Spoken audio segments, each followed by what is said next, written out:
Birinchi farz. İnsan dalil va fikr tafakkur qilish orqali Alloh azza va jallani tunish kerak. Mana bu yeyilgan zimin, egiz ko'tarilgan osmon, eqiyotgan suvlar va insonning g'izolanishi va manfaat uchun tayyorlangan o'simliklar va dal-daraxtlar.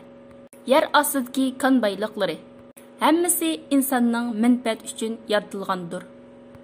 Bu koinot ustida o'ylanish ve insan bedeni üstüde oylanish Allah Taala'nın kudretini ko'rsatadi ve bizge Allah Subhanahu wa Taala'nın mevcut ekanligini ko'rsatadi.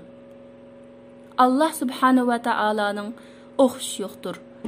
Allah Subhanahu wa Taala mahluqotlardan hiçbir şeyga o'xshamaydi.